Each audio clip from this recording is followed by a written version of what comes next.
وحبيبنا وطبيبنا ومأوانا وملجانا ومولانا محمد وبارك وسلم. أما بعد فقد الله تبارك وتعالى في القرآن المجيد والفرقان الحميد. فأعوذ بالله من الشيطان الرجيم. بسم الله الرحمن الرحيم. سبحان الذي أسرى بعبده ليلا من المسجد الحرام إلى المسجد الأقصى الذي باركنا حوله لنريه من آياتنا إنه هو السميع البصير. صدق الله مولانا العظيم وبلغنا رسوله النبي الأمين الكريم ونحن على ذلك لك من الشاهدين والشاكرين والحمد لله رب العالمين. وقال الله تبارك وتعالى في مقامنا في شأن حبيبه إن الله وملائكته يصلون على النبي يا أيها الذين آمنوا صلوا عليه وسلموا تسليما. اللهم صل على سيدنا شفيعنا نبينا حبيبنا وملنا ومولانا محمد وبارك وسلم.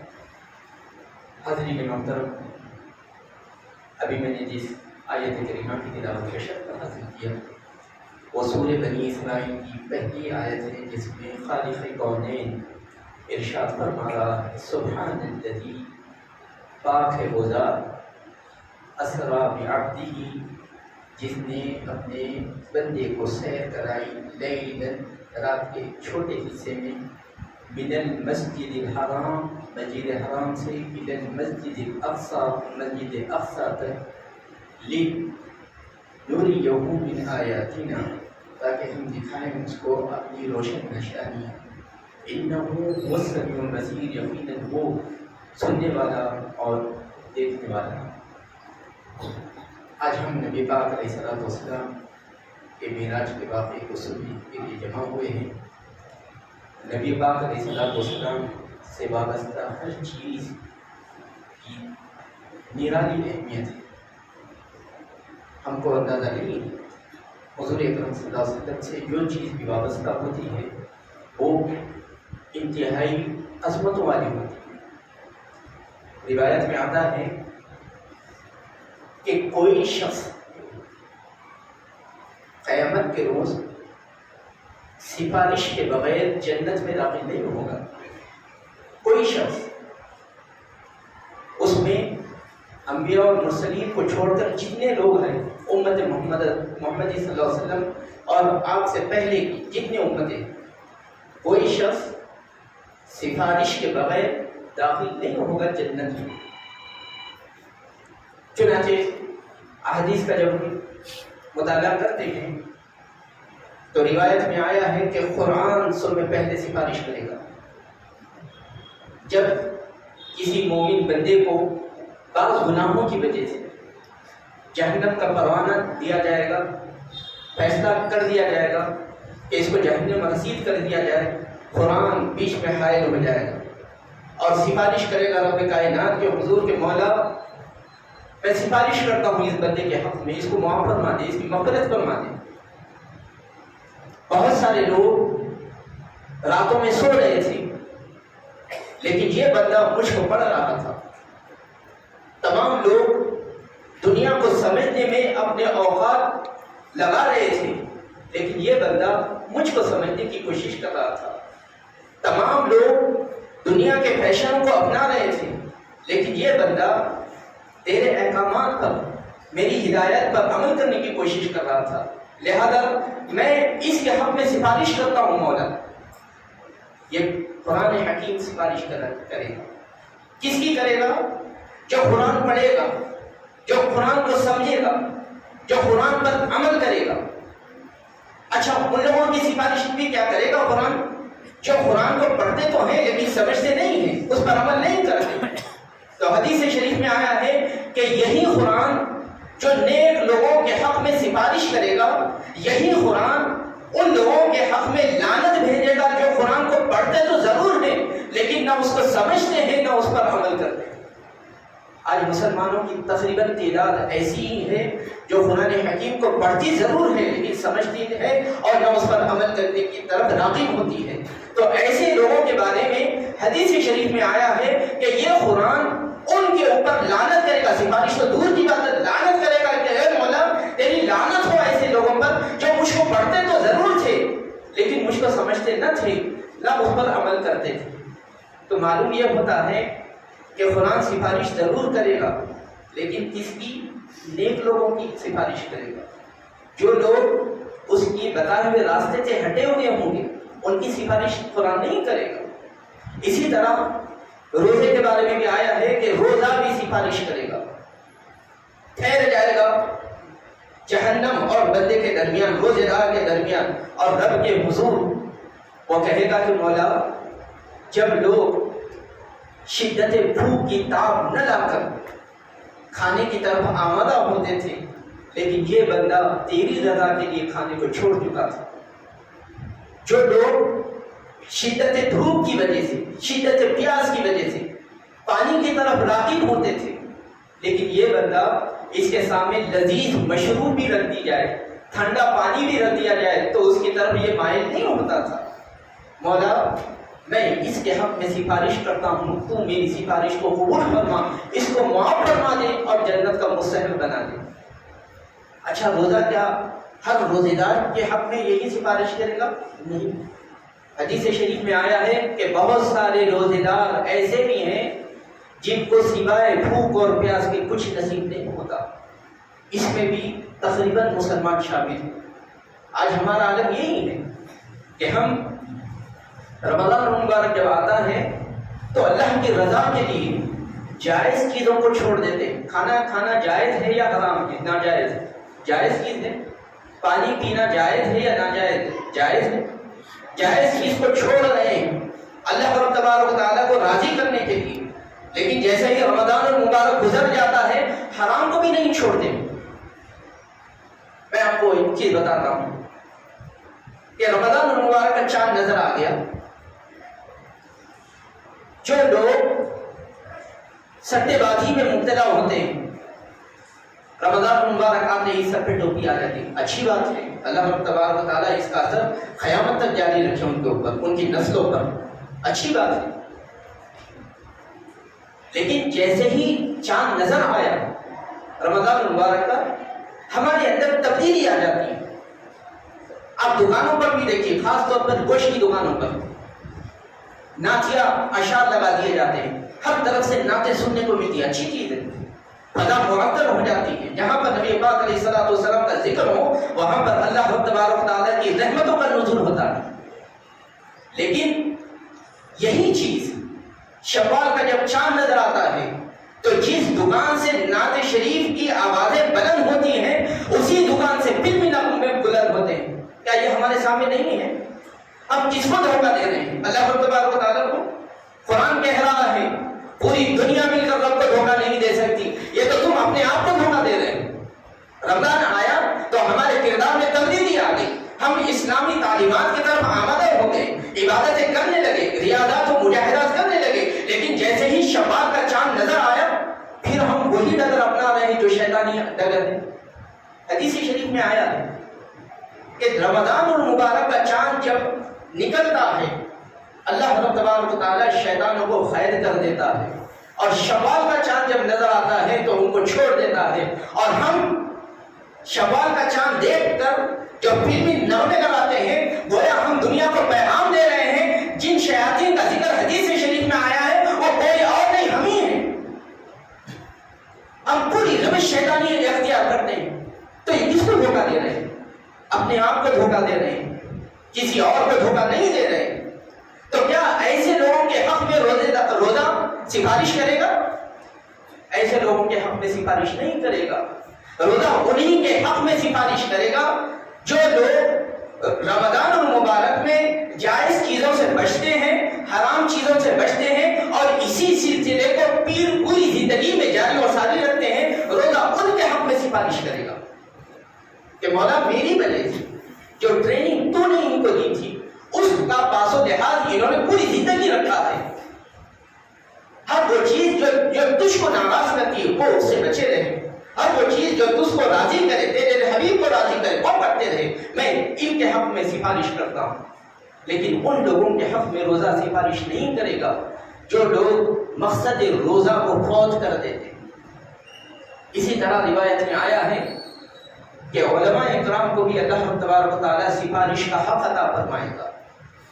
چنانچہ جب فیصلہ ہوگا تو اللہ رب تبارک و تعالیٰ عبادت گزار لوگوں کو، متقی لوگوں کو، پرہیزگار لوگوں کو حکم فرمائے گا کہ تمہارا فیصلہ ہو گیا ہے کہ تم جنت میں چلے جاؤ۔ علماء اکرام بھی ان کے پیچھے پیچھے جانے لگیں گے تو اللہ رب تبارک و تعالیٰ ارشاد فرمائے گا تم رک جاؤ، تم بھی جنت کے مستحق ہو لیکن رک جاؤ، میں تم کو اور ایک اعزاز دینا چاہتا ہوں۔ وہ کیا؟ تو رب کائنات علماء سے کہے گا جن لوگوں نے تمہاری تقریر سن کر اپنے کردار میں تبدیلی لائی، اسلامی تعلیمات کے مطابق زندگی گزاری ہے، ان کے حق میں آج تم سفارش کرو، میں ان کی بھی بخشش کرنے والا ہوں۔ لیکن یہ علماء بھی ان لوگوں کے حق میں سفارش کریں گے جو ان کی تقاریر سن کے، جو ان کی نصیحتیں سن کر اسلامی تعلیمات کو اپنی زندگی کا جز بنا چکے ہوں گے۔ یہ علماء اکرام ان لوگوں کی سفارش نہیں کریں گے جو ان کے نصیحتوں کو سنتے تو ایک کان سے تھے لیکن اڑا دوسرے کان سے تھے، ایسے لوگوں کے حق میں سفارش نہیں کریں گے۔ تو اس سے معلوم یہ ہوتا ہے کہ ہر کوئی سفارش کرے گا نیک لوگوں کے حق میں۔ قرآن کہہ رہا ہے میں سفارش کروں گا نیک لوگوں کے حق میں، روزہ کہہ رہا ہے میں سفارش کروں گا نیک لوگوں کے حق میں، علماء کہہ رہے ہیں میں سفارش کروں گا نیک لوگوں کے حق میں۔ قربان جائیے نالے پاک مصطفیٰ صلی اللہ علیہ وسلم پر، نبی پاک علیہ السلام کو واحد ذات ہوگی میدان حشر میں جو رب کائنات کے حضور یہ کہے گی کہ مولا جتنے اچھے ہیں وہ تیرے ہیں، جتنے برے ہیں وہ میرے۔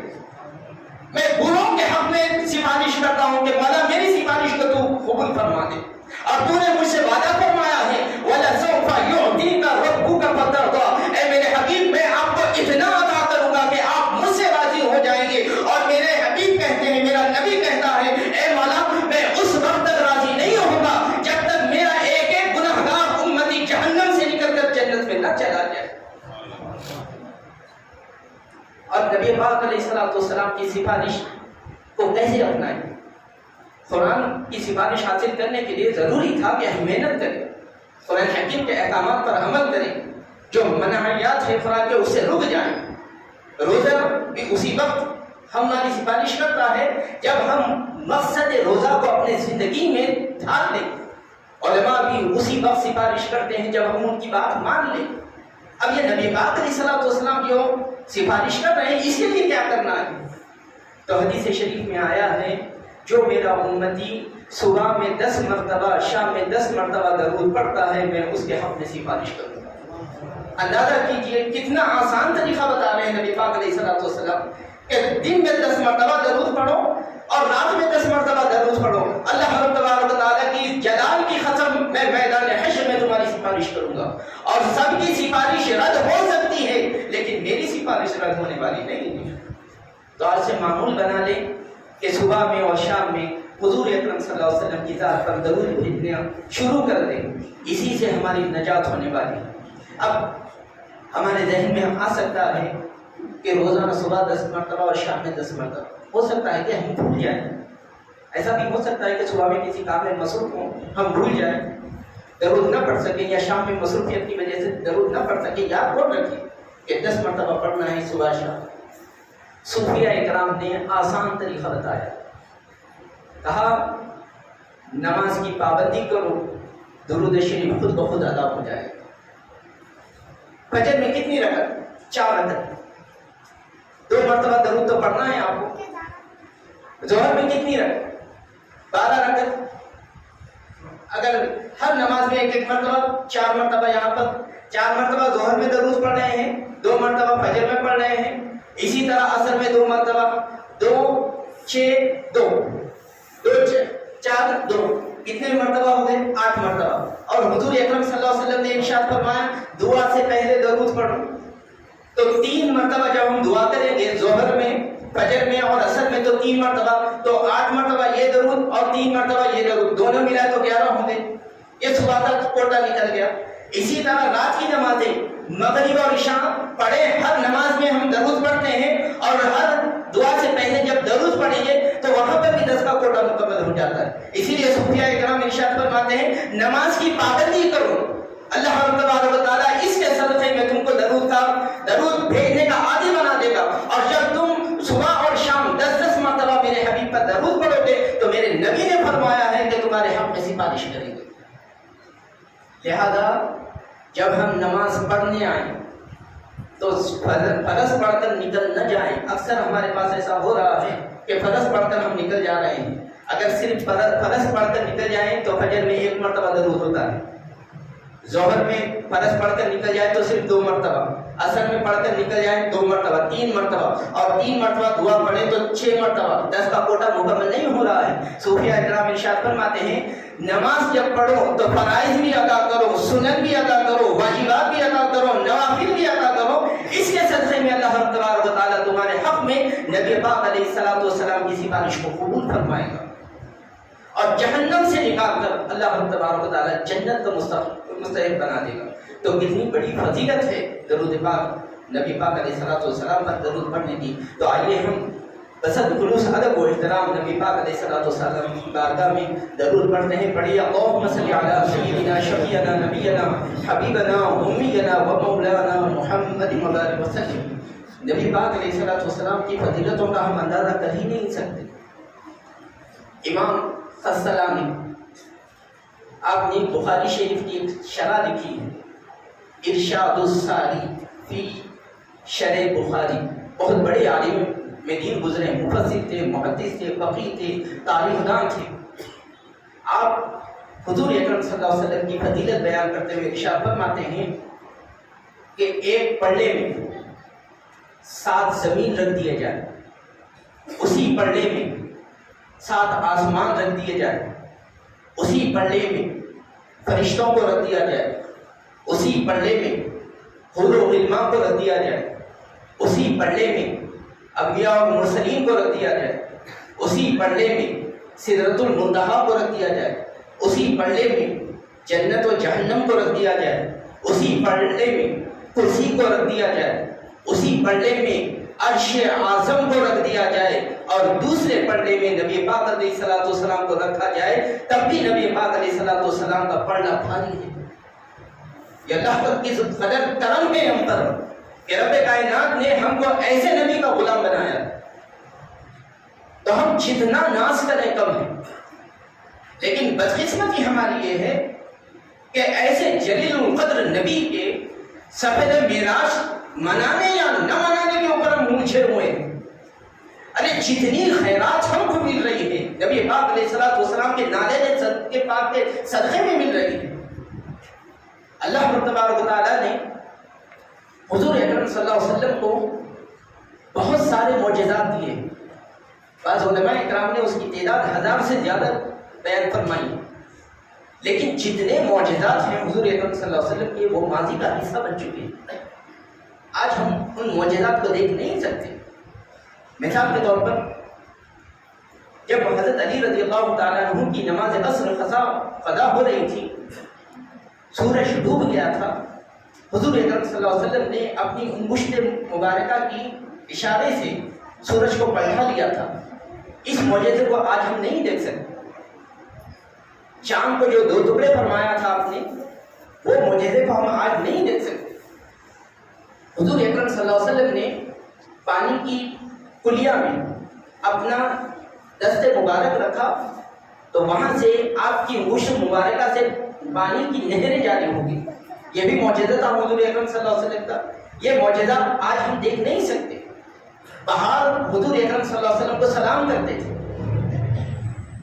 حضرت علی اور حضور اکرم صلی اللہ علیہ وسلم ایک مرتبہ جا رہے تھے تو السلام علیکم یا رسول اللہ کی ندائیں آ رہی تھی. حضرت علی پلٹ کر دیکھا تو کوئی بشر نظر نہیں آ رہا جو حضور اکرم صلی اللہ علیہ وسلم کو سلام کر رہا ہو. تو حضور اکرم صلی اللہ علیہ وسلم سے آپ نے پوچھا یا رسول اللہ ہمارے ساتھ تو کوئی ہے نہیں سوائے میرے, لیکن میری کانوں میں آوازیں آ رہی ہیں کہ ایک مخلوق ہے کہ مسلسل آپ کو درود و سلام پڑھ رہی ہے, آپ کو سلام کر رہی ہیں. یہ کون ہے؟ حضور اکرم صلی اللہ علیہ وسلم نے ارشاد فرمایا یہ پہاڑ ہیں جو مجھ پر ہمیشہ سلام بھیج رہے. تو یہ سلام آج ہم نہیں سن سکتے کہ پہاڑ حضور اکرم صلی اللہ علیہ وسلم پر سلام بھیج رہا ہوں. جتنے معجزات تھے حضور اکرم صلی اللہ علیہ وسلم کے وہ ماضی کا حصہ بن چکے, لیکن اللہ رب تبارک و تعالیٰ نے 2 معجزات اپنے حبیب کو ایسے عطا فرمائے ہیں جو قیامت تک جاری رہیں گے. ایک ہے قرآن اور دوسرے ہے واقعہ معراج. اور اللہ تبارک و تعالیٰ کی تدبیر دیکھیے. اللہ تبارک و تعالیٰ عالم الغیب تھا، وہ جانتا تھا کہ بندے کچھ ایسے آئیں گے جو میرے حبیب کے واقعہ معراج کا ذکر کرنے پہ بھی اعتراضات کریں گے. تو اللہ تبارک و تعالیٰ نے خود ذکر کر کے بتا دیا کہ یہ تو میری سنت ہے. اللہ تبارک و تعالیٰ نے قرآن کا حصہ بنا دیا. جب تک روئے زمین پر قرآن پڑھا جائے گا اس وقت تک اس روئے زمین پر سفر معراج کا ذکر ہوتا رہے گا، ہم چاہیں یا نہ چاہیں. لیکن جب بھی ہم قرآن پڑھیں گے، قرآن نے کہا سبحان الذی اسری بعبدہ. یہ بات ہے وہ ذات، یہ کیا ہے؟ ذکر معراج مصطفیٰ صلی اللہ علیہ وسلم. ہم چاہیں یا نہ چاہیں یہ ذکر جاری رہے گا، کیونکہ اللہ تبارک و تعالیٰ نے ارشاد فرمایا وَرَفَعْنَا لَكَ ذِكْرَكَ، اے میرے حبیب میں آپ کی خاطر آپ کے ذکر کو بلند کر دوں گا. پوری دنیا چاہے واقعی معراج کو ذکر کو دبانے کی کوشش کرے، لیکن جب میں اس کو اجاگر کر دوں گا تو کس کی ہمت ہے کہ اس کو نیچا دکھا سکے. تو رب کائنات نے سبحان الذی اسری کہہ کر قرآن حکیم کا حصہ بنا دیا. اور ہم چاہیں یا مجبوری کے عالم میں سفر معراج کا تو ذکر کرنا ہی پڑے گا. جب بھی ہم تراویح میں ٹھہرتے ہیں تو ایسا تو نہیں ہے کہ اس 15ویں پارے کے اس حصے کو چھوڑ کر ہم آگے نکل جائیں. اگر نکل جائیں گے تو قرآن حکیم مکمل نہیں ہوگا. تو قرآن حکیم کو مکمل کرنے کے لیے ضروری ہے کہ ہم سفر معراج کا ذکر کریں. اللہ رب تبارک و تعالیٰ نے حضور اکرم صلی اللہ علیہ وسلم کو معراج پر بلوایا. اور اکثر عام لوگوں سے نہیں، علماء سے بھی ایسا نکل جاتا ہے زبان سے کہ نبی پاک علیہ الصلوۃ والسلام کو معراج ہوئی ہے، بلندی پر گئے. شاہ عبدالحق محدث دہلوی رحمۃ اللہ علیہ ارشاد فرماتے ہیں ایسا نہ کہو کہ نبی پاک علیہ الصلوۃ والسلام کو معراج ہوئی، بلکہ یہ کہو کہ جہاں جہاں میرے آقا کے قدم لگے ہیں اس چیز کی معراج ہوتی گئی. چونکہ معراج کا جو سفر شروع ہو رہا ہے مسجد حرام سے شروع ہو رہا ہے. مسجد حرام سے مسجد اقصیٰ تک آ رہے ہیں. تو مسجد حرام سے مسجد اقصیٰ تک صرف حضور تشریف نہیں لا رہے ہیں، ساتھ میں جبرائیل بھی ہے، ساتھ میں براق بھی ہے. لیکن کبھی ہم یہ نہیں کہتے کہ جبرائیل کی بھی معراج ہو رہی ہے، براق کی بھی معراج ہو رہی ہے. پھر یہ کیوں کہتے ہو کہ نبی پاک علیہ الصلوۃ والسلام کی معراج ہو رہی ہے؟ اچھا، سدرۃ المنتہا پر جب جبرائیل امین پہنچے تو وہاں تک تو ساتھ ہیں جبرائیل امین، تو وہاں تک جو سفر ہو رہا ہے تو جبرائیل کی بھی معراج ہونی چاہیے وہاں تک. لیکن ہم کبھی نہیں کہتے کہ براق کی معراج ہوئی یا جبرائیل کی معراج ہوئی. تو شاہ عبدالحق محدث دہلوی رحمۃ اللہ علیہ ارشاد فرماتے ہیں پھر یہ کیوں کہتے ہو کہ نبی کی معراج ہوئی ہے؟ معراج کے معنی ہے بلندی پر پہنچنا، اور بلندی پر انسان بغیر کسی سہارے کے نہیں پہنچتا.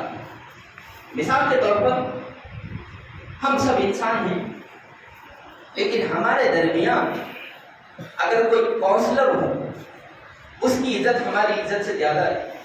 اگرچہ کہ یہ اللہ تبارک و تعالیٰ کا نظام نہیں ہے، لیکن دنیا کا نظام میں بتا رہا ہوں. اگر اس بھرے مجمع میں اگر ایک کونسلر آ کر بیٹھ جائے، پوروں کی نگاہ اس کونسلر کی طرف چلی جائے، تو اس سے معنی یہ نکلتے ہیں کہ ہم تمام میں اگر کوئی بلندی پر ہے تو وہ کونسلر ہے. کیوں؟ ہم میں کیا چیز کی کمی ہے جو ان میں ہے؟ وہ جیسے ہیں ہم بھی ویسے ہیں. تو لوگ کہیں گے ان کے پاس ایک عہدہ ہے، وہ کونسلر ہے. تو اس کے معنی یہ ہوئے کونسلر کی وجہ سے وہ بلندی پر پہنچا ہے. اگر ہم یہ کہیں کہ حضور کی معراج ہوئی ہے تو اس کے معنی یہ ہے کسی وجہ سے حضور اکرم صلی اللہ علیہ وسلم کو بلندی حاصل ہوئی ہے. جبکہ شاہ عبدالحق محدث دہلوی رحمۃ اللہ علیہ ارشاد فرماتے ہیں کہ تمام بلندیاں اس مقام پر اس لیے پہنچی ہیں چونکہ اللہ تبارک و تعالیٰ نے انہیں نبی پاک علیہ الصلوۃ والسلام کی نالے کا بوسہ لینے کا موقع عنایت فرمایا ہے، اسی لیے وہ بلندی پر پہنچے. چنانچہ مثال دیتے ہیں، ہم شہر مکہ کی تعظیم کرتے ہیں، چونکہ وہ تمام شہروں میں افضل و اعلیٰ ہے. وہاں پر کیا ہے؟ کعبۃ اللہ شریف ہے، وہاں پر مطاف ہے، وہاں پر صحیح ہے، وہاں پر صفا و مروہ ہے. ان کی وجوہات کی وجہ سے شہر مکہ کو فضیلت حاصل ہوئی ہے. لیکن قرآن حکیم پڑھیں آپ، قرآن کہتا ہے اے نادانو یہ تمہاری سوچ ہے، تم یہ سمجھتے ہو کہ کعبۃ اللہ شریف کی طرف وجہ سے مکہ معظمہ کو فضیلت حاصل ہوئی ہے. تمہارا یہ گمان ہے کہ مطاف کی وجہ سے مکہ مکرمہ کو شرف حاصل ہوا ہے. یہ تمام چیزیں ثانوی ہیں. حقیقت میں جو فضیلت حاصل ہوئی ہے مکہ مکرمہ کو، وہ میرے حبیب کے رہنے کی وجہ سے ہوئی ہے. لا اقسم بهذا البلد وانت حل بهذا البلد. اے میرے حبیب، میں اس شہر مکرم و معظم کی قسم اس لیے نہیں کھاتا کہ یہاں پر کعبۃ اللہ شریف ہے، بس کہ اس لیے کھاتا ہوں کہ آپ کے نالے مبارک اس زمین پر لگے ہوئے. تو آپ کے نالے لگنے کی وجہ سے شہر مکہ معظمہ کو فضیلتیں حاصل ہوئی ہے. شہر مکہ معظمہ کی وجہ سے حضور اکرم صلی اللہ علیہ وسلم کو فضیلت حاصل نہیں ہوگی. علماء کرام نے تو یہاں تک کہا کہ کعبۃ اللہ شریف کو بھی جو فضیلت حاصل ہے وہ نگاہ مصطفیٰ صلی اللہ علیہ وسلم کی وجہ سے حاصل ہے. کیا ہم کو نہیں معلوم کہ تحویل قبلہ سے پہلے مسلمانوں کا قبلہ کون سا تھا؟ قبلہ اول بیت المقدس تھا. اگر حضور اکرم صلی اللہ علیہ وسلم کی نگاہ کعبۃ اللہ شریف کی طرف نہ پڑتی تو قیامت تک اللہ رب تبارک و تعالیٰ بیت المقدس ہی کو ہمارا قبلہ بناتا. لیکن رب نے کہا اے میرے حبیب، یہ آپ کی چاہت ہے کہ آپ کی نگاہ چاہتی ہے کہ کعبۃ اللہ شریف کو میں قبلہ بنا دوں، لہذا آپ کی رضا کے لیے میں کعبۃ اللہ شریف کو مسلمانوں کا قبلہ بناتا. تو کعبے کو شرف ملا نبی پاک علیہ الصلوۃ والسلام کی وجہ سے. اسی لیے علماء اکرام کہتے ہیں یہ نہ کہو کہ نبی کی معراج ہوئی ہے، بلکہ یہ کہو کہ آسمان پر جب حضور پہنچے تو یہ پہلے آسمان کی معراج تھی. کیونکہ آج تک آسمان بلند تو تھا لیکن حضور کی نالے کا بوسہ لینے کا موقع نہیں ملا تھا. رب کائنات نے کہا آج آ جاؤ میرے حبیب کی نالے کا بوسہ لو تاکہ تم کو دنیا بلند سمجھے، اور بلندی خالق کائنات نے اس کو عطا فرمائی. تو جہاں جہاں سے نبی پاک علیہ الصلوۃ والسلام کا گزر ہوا وہاں پر جو چیزیں تھیں ان چیزوں کی معراج ہوئی ہے. نبی پاک علیہ الصلوۃ والسلام کی معراج نہیں ہوئی. یہ واقع معراج اللہ رب تبارک و تعالیٰ نے کروایا ہے نبی پاک علیہ الصلوۃ والسلام کی فضیلت پہ. علماء اکرام ارشاد فرماتے ہیں کہ اعلان نبوت کے 11ویں سال اللہ رب تبارک و تعالیٰ نے معراج پر بلوایا، اور اس سال کو تاریخ اسلام میں عام الحزن کہا جاتا ہے. عام الحزن کے معنی غمگین سال. اس کو غمگین سال کیوں کہا جاتا ہے؟ اس لیے کہا جاتا ہے کیونکہ اسی سال حضرت ابو طالب رضی اللہ تعالیٰ عنہ کا انتقال ہوا. آپ کے چچا جو ہر وقت تائید کرتے تھے. قریش کا کوئی سردار ایسا نہ تھا جو نبی پاک علیہ الصلوۃ والسلام کی مخالفت نہ کرتا تھا، لیکن ابو طالب ہر لمحہ آپ کے ساتھ آپ کی پشت پناہی کرتے تھے، دشمنوں کا مقابلہ کرتے تھے، لیکن اپنے بھتیجے کی تعریف کرتے تھے. تو ایسا غمخوار، ایسا مونس چچا جب اس دنیا سے رخصت ہو جائے یقیناً وہ غمگین سال ہوگا. یہی وصال کا غم ابھی بھولے نہیں تھے نبی پاک علیہ الصلوۃ والسلام. دوسرا جو حادثہ پیش آیا آپ کی زندگی میں وہ بی بی خدیجہ الکبریٰ رضی اللہ تعالیٰ عنہ کا بھی وصال ہو. بعض علماء اکرام ارشاد فرماتے ہیں کہ چند دن بعد، بعض علماء اکرام ارشاد فرماتے ہیں 1 مہینے کے بعد، چاہے چند دن ہو یا 1 مہینے کے بعد. یہ دونوں بنیاد تھے نبی پاک علیہ الصلوۃ والسلام کے. ہر وقت آپ کی تائید اور نصرت میں آگے رہتے. جب دونوں اس دنیا سے گزر گئے تو حضور اکرم صلی اللہ علیہ وسلم کا دل مغموم ہو چکا تھا. آپ انتہائی غموں کے عالم میں تھے. رب کائنات نے نہ چاہا کہ میرا حبیب غمگین ہو، جس کے صدقے میں غموں کو دور کر دیتا ہوں دنیا سے، وہ میرا محبوب غمگین ہو جائے. جبرائیل کو حکم دیا، اے جبرائیل آج دعوت پر بلوا لاؤں، آج میں پوری کائنات کی سیر کراؤں گا تاکہ اس کے دل کو تسلی ہو جائے، غم دور ہو جائے. اب یہاں سے ایک نقطہ علماء اکرام اور صوفیہ اعظم بیان فرماتے ہیں، معراج شریف منانے کا حق اسی کو حاصل ہو سکتا ہے جو دنیا کے غم کو دور کرنے کی کوشش کریں، چونکہ یہ اللہ تبارک و تعالیٰ کی سنت ہے کہ اللہ تبارک و تعالیٰ نے دیکھا کہ میرا محبوب غمگین ہے تو اس غم کو دور کرنے کے لیے اللہ تبارک و تعالیٰ نے کہا اے میرے حبیب تشریف لے آئیے لامکان تک اور پوری دنیا کی سیر کر جائیے تاکہ آپ کے دل کو تسلی مل جائے۔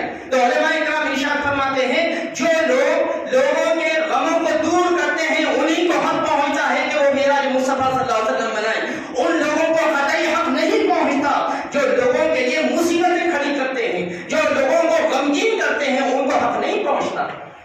لیکن آج ہم دیکھیں کہ معراج نبی صلی اللہ علیہ وسلم کے جلسے مناتے ہیں تو پوری ایمانی قوت اور حرارت کے ساتھ مناتے ہیں، یقیناً منانی چاہیے، ہو سکتا ہے یہی ہمارے لیے باعث نجات ہو جائے۔ لیکن اس کے بعد بھی غور کریں کہ معراج شریف کو رب کائنات نے اس لیے کروائی تھی تاکہ غم کم ہو جائے بندے کا، اور ہم معراج شریف بھی مناتے ہیں اور لوگوں کو غمگین کرنے کے منصوبے بھی بناتے ہیں۔ تو یہ منافقت ہے، عملی منافقت کہا ہے علماء اکرام نے کہ آپ کام تو ایک چیز سے راضی ہو جائیں اور کام وہ کریں جس سے نہ اللہ راضی ہو نہ رسول راضی ہو، تو ایسے کام ہم نہ کریں۔ اب یہ جو معراج کا واقعہ ہوا ہے اس میں علماء اکرام کا اختلاف ہے، اور اکثر ہم لوگ علماء کی آڑ لے کر نبی پاک علیہ السلام کی شان میں گستاخی کرنے کی کوشش کرتے ہیں۔ بعض علماء کا خیال ہے کہ حضور اکرم صلی اللہ علیہ وسلم کو جو سفر معراج کروایا گیا وہ حالت خواب میں۔ اب ہم بعض علماء کا قول لے کر ہم بھی یہی کہنا شروع کر دیتے ہیں، ہم یہ نہیں دیکھتے کہ جن علماء نے یہ کہا ہے کہ حضور اکرم صلی اللہ علیہ وسلم کی معراج جو ہوئی ہے حالت خواب میں ہوئی ہے وہ یوں ہی نہیں کہتے، ان کے پاس دلائل ہیں، اور اس دلائل کو رد کرنے کے لیے ہمارے علماء کرام نے بھی کچھ دلائل دیے ہیں۔ نہ ہم وہ دلائل سے واقف ہیں نہ ان دلائل سے واقف ہیں، لیکن چونکہ ہم کو نبی پاک علیہ السلام کی شان میں گستاخی کرنا ہے لہذا ہم کہہ دیتے ہیں کہ حضور اکرم صلی اللہ علیہ وسلم کو جو سفر معراج ہوا ہے وہ حالت خواب میں ہوا۔ اب میں آپ کو ایک ایک کر وہ دلیل بیان کرتا ہوں جو علماء اکرام نے بیان فرمائی ہے، اور اس کے رد میں جو علماء اہل سنت نے جو بیان کی ہے ان دونوں کا سامنے رکھتا ہوں تاکہ ہمارا ذہن صاف ہو جائے آج کہ معراج کا جو واقعہ ہوا ہے حالت خواب میں ہوا یا حالت بیداری میں ہوا۔ پہلی دلیل ان لوگوں کی، ان علماء اکرام کی جو یہ کہتے ہیں کہ خواب میں نبی پاک علیہ السلام کو سفر معراج ہوا۔ کیا ہے دلیل؟ قرآن حکیم کی آیت ہے لا تدرک الابصار وهو یدرکہ، ہم اپنی آنکھوں سے اللہ کا مشاہدہ نہیں کر سکتے، اللہ کو دیکھ نہیں سکتے، لیکن اللہ تبارک و تعالیٰ ہم سب کو دیکھ رہا۔ آمنا صدقنا، ہمارا ایمان ہے، قرآن حکیم کی آیت ہے، ہم اس کا انکار نہیں کر سکتے۔ لیکن علماء اکرام ارشاد فرماتے ہیں آپ نے جو دلیل دی ہے برحق ہے، لیکن ہم یہ کہنا چاہ رہے ہیں کہ اللہ نے یہ کہا ہے کہ تم مجھ کو دیکھ نہیں سکتے۔ اللہ نے کبھی یہ کہا کہ میں تم کو دکھا نہیں سکتا؟ حضرت موسیٰ علیہ السلام نے بھی کہا تھا کہ اے مولا میں تجھ کو دیکھنا چاہ رہا ہوں۔ رب نے یہ کہا کہ تم دیکھ نہیں سکتے، رب نے یہ نہیں کہا کہ میں بھی بتا نہیں سکتا۔ اگر رب یہ کہہ دے کہ میں بھی اپنے آپ کو بتا نہیں سکتا تو وہ تو مجبور ہے، اور اللہ تبارک و تعالیٰ مجبور نہیں ہوتا۔ اس کو ایک مثال سے سمجھیے کہ ایک 2 سال کا بچہ ہے اور اس کو یہاں پر ہاتھ لگانا ہے، کیا لگائے گا؟ وہ ہاتھ نہیں لگا سکتا، لیکن اسی بچے کو آپ اپنے گود میں اٹھا لیں اور وہاں تک پہنچا دیں، یقیناً لگائے گا۔ تو ہم یہ کب کہہ رہے ہیں کہ نبی پاک علیہ السلام اپنی ذات سے گئے ہیں، بلکہ قرآن تو کہہ رہا ہے کہ میرے حبیب آپ سفر معراج پر تشریف نہیں لائے ہیں بلکہ ہم نے کروایا۔ تو اللہ تبارک و تعالیٰ کی قدرت ہر عیب سے پاک ہے، اگر وہ دکھانا چاہے تو وہ دکھا سکتا ہے، وہاں پر کوئی مناہیت نہیں ہے۔ اگر ہم یہ کہہ دیں کہ اللہ بھی چاہا تو کسی کو نہیں دکھا سکتا، وہ تو اللہ مجبور ہو جائے، نعوذ باللہ من ذالک۔ تو یہ پہلا ان کی دلیل تھی، اور علماء اہل سنت والجماعت کی جانب سے یہ جواب تھا۔ اب دوسری آیت، اللہ تبارک و تعالیٰ نے جو کہا ہے سبحان الذی اسریٰ، ہم نے سیر کروائی۔ سیر کا لفظ ہم بھی سنتے ہیں، سیر تفریح پہ جانا۔ بتائیے کبھی ہمارے ذہن میں آتا ہے کہ فلاں شخص کی روح سیر پر گئی ہے، تفریح پر گئی ہے؟ کبھی آتا ہے ذہن میں جب انسان سیر و تفریح پر جائے گا تو جسم کے ساتھ ہی جائے گا، روح تو نہیں جائے گی۔ تو اللہ تبارک و تعالیٰ نے یہ جو بیان فرمایا ہے کہ میں نے سیر کروائی ہے، اور سیر کے لیے تفریح کے لیے ضروری ہے کہ انسان کا جسم ہو۔ اسی لیے علماء اکرام ارشاد فرماتے ہیں ہمارا یہ عقیدہ ہے کہ نبی پاک علیہ الصلوۃ والسلام کو جو معراج ہوئی ہے وہ حالت بیداری میں ہوئی ہے، حالت خواب میں نہیں ہوئی۔ چنانچہ قرآن حکیم میں یہی لفظ یہی لفظ اور ایک جگہ استعمال ہوا۔ حضرت موسیٰ علیہ السلام کو رب کائنات نے خطاب فرمایا، اے موسیٰ، فرعون بڑے منصوبے بنا رہا ہے، سازشیں کر رہا ہے کہ جتنے لوگ آپ پر ایمان لائے ہیں، آپ کی پیروی کر رہے ہیں، ان کا وہ تعاقب کرے اور ان کو موت کے گھاٹ اتارے، کیونکہ وہ نہیں چاہتا کہ اس کو چھوڑ کر میرے بندے میری عبادت کریں، میری ربوبیت کو مانیں۔ اسی لیے اس نے منصوبہ بنایا۔ تو اللہ تبارک و تعالیٰ نے حکم دیا موسیٰ علیہ السلام کو، کہا فَأَسْرِي بِعِبَادِي لَيْلًا، راتوں رات لے کے جاؤ میرے بندوں کو۔ کیوں؟ اِنَّكُمْ مُتَّبَعُونَ، چونکہ تمہارا تعاقب ہو رہا ہے، فرعون تمہارا تعاقب کر رہا ہے۔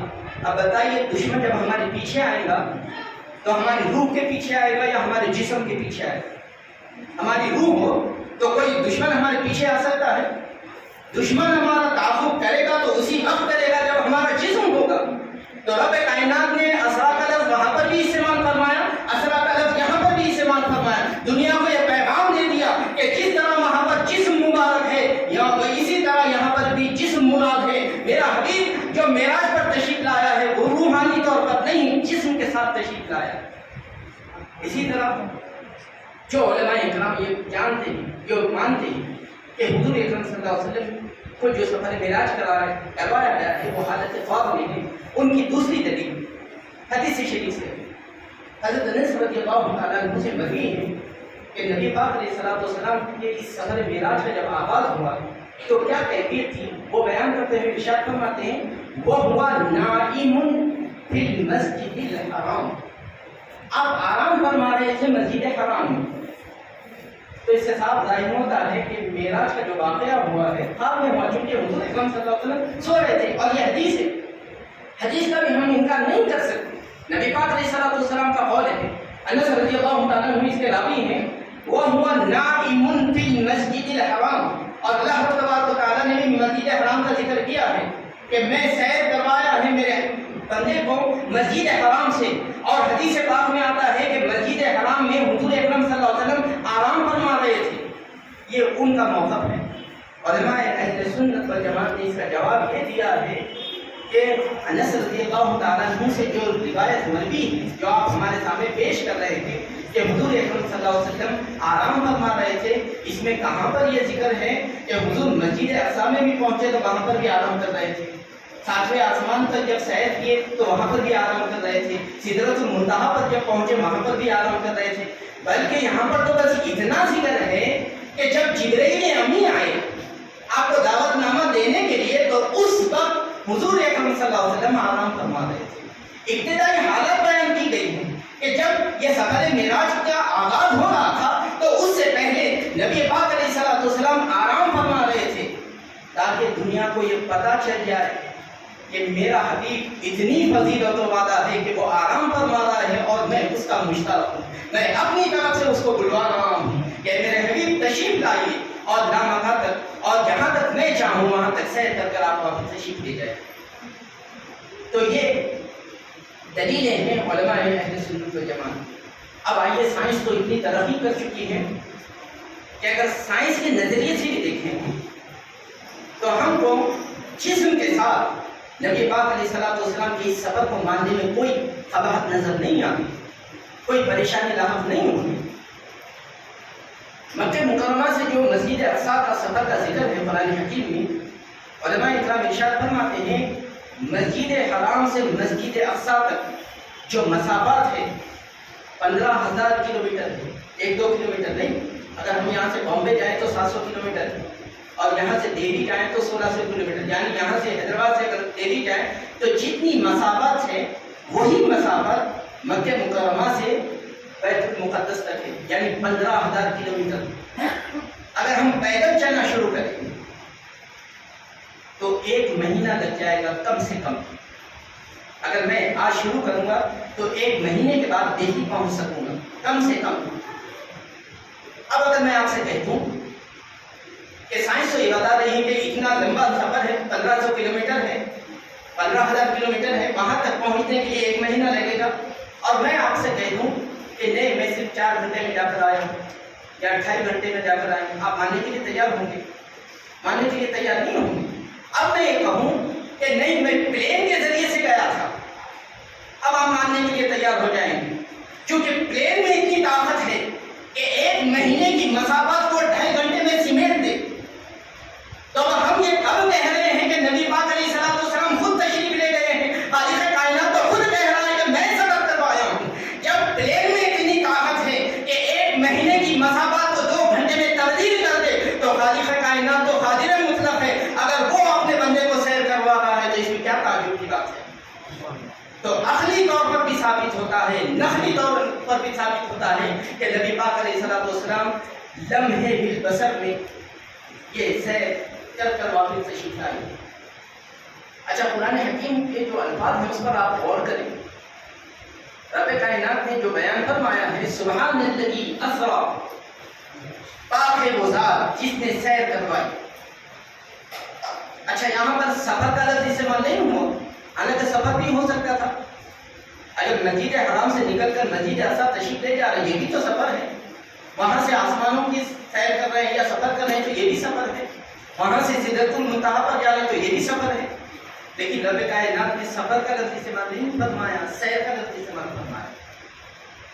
اس کی وجہ علماء اکرام ارشاد فرماتے ہیں، سفر جب انسان کرتا ہے تو ضروری نہیں ہے کہ ہر چیز کا وہ مشاہدہ کرتے چلے۔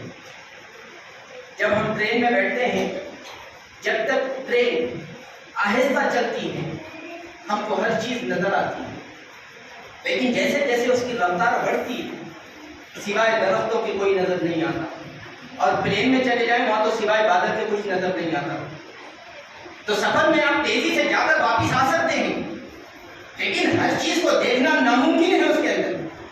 لیکن جب آپ سفر پہ نہیں سیر پر جاتے ہیں تو آپ سمجھتے ہیں کہ آج میں چھٹی لے کر آیا ہوں 7 گنبد دیکھنے کے لیے، لہذا میں ہر چیز کو دیکھوں گا، گھوم پھر کر دیکھوں گا، چاہے اس کے لیے 2 گھنٹے کیوں نہ لگتے ہو، لیکن ہر چیز کا مشاہدہ کر کر جاؤں گا۔ تو رب کائنات نے اسی طرح اشارہ کیا ہے، یہ سفر تو مختصر تھا، لیکن یہ نہ سمجھنا کہ میرا حبیب تیزی سے گیا اور آ گیا، وہ تو ہر چیز کا مشاہدہ کر کر آیا۔ کوئی چیز ایسی نہیں ہے جس کا اس نے مشاہدہ نہیں کیا، اسی لیے اللہ تبارک و تعالیٰ نے سیر کا لفظ استعمال فرمایا ہے، سفر کا لفظ استعمال نہیں فرمایا۔ اچھا، اس کے بعد دیکھیں آپ، اللہ تبارک و تعالیٰ چاہتا تو یہ سفر معراج کا آغاز بیت الحرام ہی سے کر دیں، بیت المقدس کیوں لے جا رہا ہے؟ تو خود قرآن حکیم نے اس کی وجہ بیان فرمائی، سبحان الذی اسری بعبدہ لیلا من المسجد الحرام الی المسجد الاقصی، ہم نے اپنے بندے کو مسجد حرام سے مسجد اقصی تک سیر کروائی، جس کے اطراف و اکناف میں ہم نے برکتیں رکھی ہیں۔ اب بتائیے مسجد اقصی کے اطراف و اکناف کیا برکتیں ہیں؟ کوئی کہے گا کہ وہاں پر درخت زیادہ ہے، تو دنیا کی کون سا حصہ ہے جہاں پر درخت نہیں ہے؟ کوئی کہے گا کہ وہاں نہریں ہیں، تو کیا وہی ایک علاقہ ہے جہاں پر نہریں جاری ہو رہی ہوں؟ کوئی یہ کہے گا وہ سرسبز و شاداب علاقہ ہے، تو کشمیر کیا اس سے کم ہے؟ کوئی کہے گا کہ وہاں پر انسان رہتے ہیں، تو انسان کیا حیدرآباد میں نہیں رہتے؟ کوئی کہے گا کہ نہیں مومنین رہتے ہیں، تو مومنین کہاں نہیں رہتے؟ کوئی کہے گا کہ وہاں پر فرشتوں کا نزول ہوتا ہے، تو کیا کعبۃ اللہ شریف میں فرشتوں کا نزول نہیں ہوتا؟ تو کیا چیز ہے کہ جس کی طرف رب نے اشارہ فرمایا کہ اس کے اطراف و اکناف ہم نے برکتیں رکھی ہیں؟ تو علماء کرام نے، جو علماء ظواہر ہیں، انہوں نے کہا اس کے اطراف و اکناف برکتیں ہیں، یہ زرخیز علاقہ ہے، لیکن صوفیاء کرام نے ایک الگ معنی بیان فرمایا، کہا کہ اس کے اطراف و اکناف میں 30,000 انبیاء کرام آرام فرما رہے ہیں۔ تو رب نے چاہا کہ امت مسلمہ کو یہ پیغام دے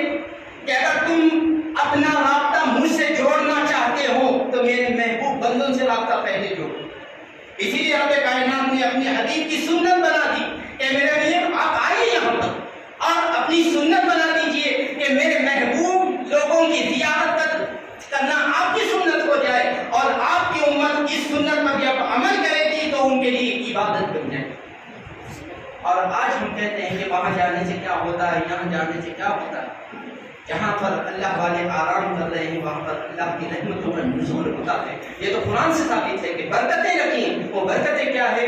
انبیاء اور مرسلین آرام فرما رہے ہیں، 30,000 انبیاء اکرام وہاں پر آرام فرما ہیں، اسی لیے اللہ تبارک و تعالیٰ نے ارشاد فرمایا یہاں پر برکتیں رکھی ہیں۔ اچھا دوسری چیز، مسجد اقصی میں اللہ تبارک و تعالیٰ نے نماز پڑھ گئی نبی پاک علیہ الصلوۃ والسلام اور کہا کہ آپ امامت کریں، تو اس کی کیا وجہ؟ روزہ بھی رکھوا سکتا، تو علماء کرام ارشاد فرماتے ہیں روزہ وہی شخص رکھ سکتا ہے جو تندرست ہو، جو بیمار ہو، جو سفر پہ ہو، اس کو تو چھوٹ ہے۔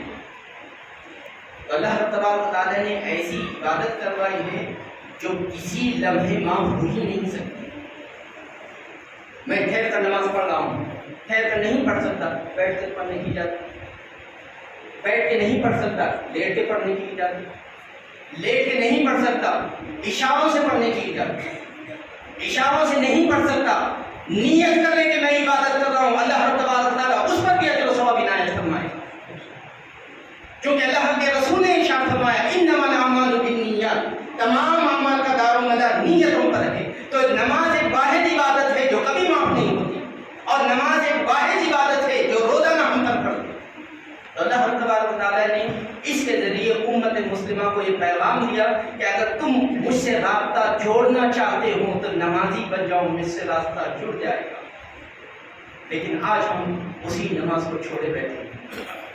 تو دو طریقے ہیں اللہ تبارک و تعالیٰ سے جڑنے کے، ایک تو نماز پڑھ کر، اگر نماز پڑھنے کا طریقہ نہیں آتا تو ان لوگوں سے جڑ جائے جو نماز پڑھنے کا طریقہ جانتے ہیں، یعنی اللہ والوں سے جڑ جائے۔ یہ دونوں طریقے اللہ تبارک و تعالیٰ کی قریب کر دیتے ہیں، اسی لیے اللہ تبارک و تعالیٰ نے معراج میں پہلے مسجد اقصی کو لے گئے حضور اکرم صلی اللہ علیہ وسلم، پھر وہاں پر نماز پڑھوائی۔ اس کی یہی وجہ علماء اکرام بیان فرماتے ہیں۔ اب اس کے بعد ایک حکمت علماء اکرام یہ بیان فرماتے ہیں کہ اللہ تبارک و تعالیٰ قادر مطلق ہے، ہر چیز پر اس کی قدرت چلتی ہے، وہ کسی چیز کے لیے مجبور نہیں ہے۔ حضرت سلیمان علیہ السلام کے بارے میں آیا ہے کہ اللہ تبارک و تعالیٰ نے ہوا کو آپ کے تابع کر دیا تھا۔ چنانچہ ایک روایت میں آیا ہے کہ ایک شخص کا انتقال ہونے والا تھا اور وہ کافی دور تھا، یعنی اس کا جو مقام میں موت ہے وہ کافی دور تھا، اور وہ شخص حضرت سلیمان علیہ السلام سے گفتگو کر رہا تھا۔ ملک الموت آئے اور کہا حضور اس کی روح قبض کرنی ہے۔ سلیمان علیہ السلام نے کہا قبض کریں، کہا یہاں پر نہیں کرنی ہے، اس کے موت کا مقام اللہ تبارک و تعالیٰ نے بہت دور مقرر فرمایا۔ سلیمان علیہ السلام نے ہوا کو حکم دیا فوری منتقل کر۔ ہوا جب تیز چلتی ہے تو بڑے بڑوں کو ادھر کا ادھر کر دیتی ہے، تو یہ تو ایک چھوٹا سا انسان تھا، فوری منتقل کر دی ہوا، وہاں پر اس کی روح قبض کر دی گئی۔ تو اس سے معلوم یہ ہوتا ہے کہ اللہ قادر مطلق ہے، بغیر سبب کے وہ کام کر سکتا ہے۔ جب اس کا نبی کر رہا ہے تو وہ کیوں نہیں کرے؟ لیکن اس کے باوجود جب بھی ہم سفر معراج سنتے ہیں براق کا ذکر ضرور آتا ہے۔ اللہ تبارک و تعالیٰ نے اپنے حبیب کی سواری کے لیے براق بھیجا، یا براق کے بغیر سفر نہیں ہو سکتا تھا؟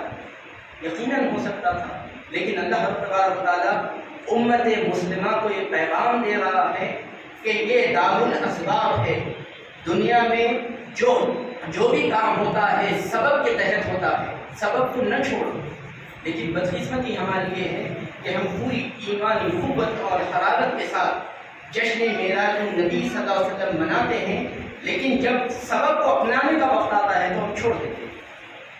بڑے افسوس کے ساتھ میں کہہ رہا ہوں، بہت سارے لوگ ایسے ملے ہیں مجھے جو پورا سال کھیل کود میں گزار دیتے ہیں، کل ایگزام ہے ان کا، آج وہ کیا کرتے ہیں اپنا قلم لے جا کر کسی بزرگ کی مزار کے خلاف کے نیچے رکھ دیتے ہیں، اور یہ سمجھتے ہیں کہ کل میں جب ایگزام میں لکھنے جاؤں گا تو یہ پین خود بخود چلنے لگے گا۔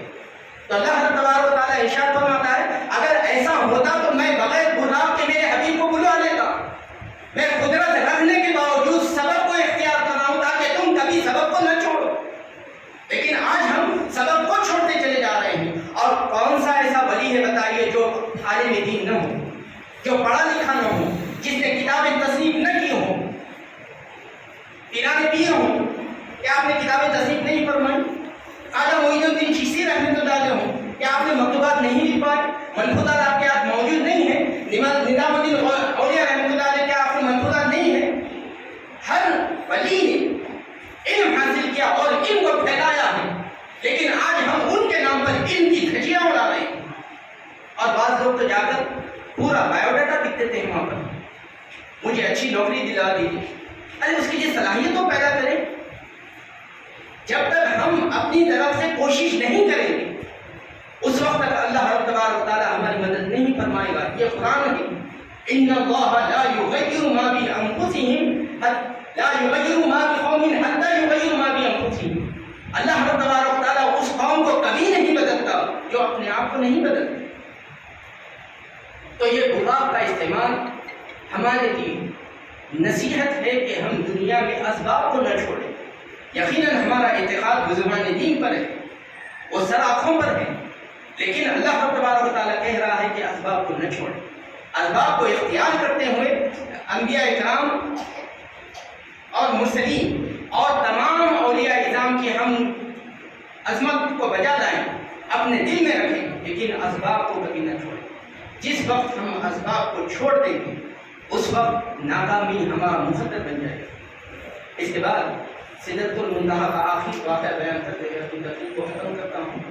سدرۃ المنتہا پر جب پہنچے حضور اکرم صلی اللہ علیہ وسلم تو جبرائیل امین رک گئے۔ یہ واقعہ ہم سنتے ہیں، آپ نے ارشاد فرمایا یا رسول اللہ اب آپ تشریف لے جائیے۔